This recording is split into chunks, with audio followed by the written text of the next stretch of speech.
Good morning, ladies and gentlemen.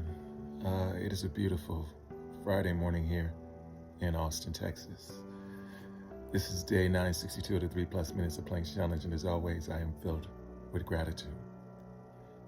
Thoughts on my mind this morning. I had this amazing conversation with a friend yesterday. We ended up going out to lunch, and this is going to sound odd to say it.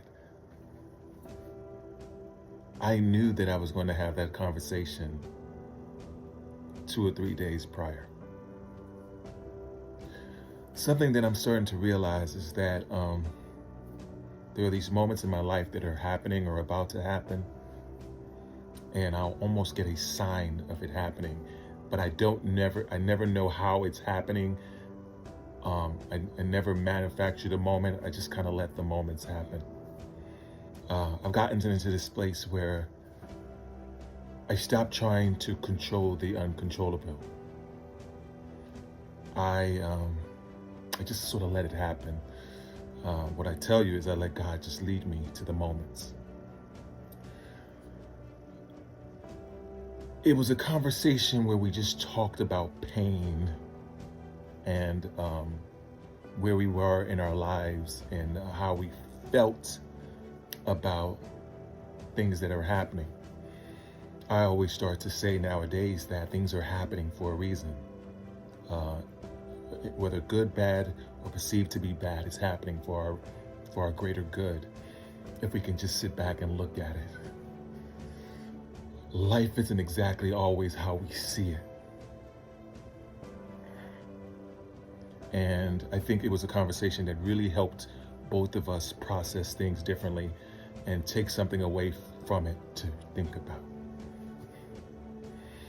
I had another good friend of mine, Meg, ask me a question yesterday, and I thought it was a really great question. She said, "What would you say to yourself from 25 years ago?" And the first answer that came to my head is I'm thinking is, man, I would try to fix all the problems and the things that were happening along the way. But I stopped for a second and I thought about it. You know what I would tell for me, 24-year-old self? I would tell him to not worry. That you are exactly where you're supposed to be in the moment. That the experiences and the things that you are learning along the way are taking you to the place that you need to be. And don't sit in the pain of it all or in the struggle, but take it and learn from it and persevere and be better. It was just an interesting perspective. I think that's where I am in my life at this moment. I'm thankful for any and everything that's ever happened to me because it's taken me to places I could have never dreamed of. And to me, that's powerful. Anyway, those are my thoughts for the day. As always, be blessed today and every day. Thank you for listening. Peace.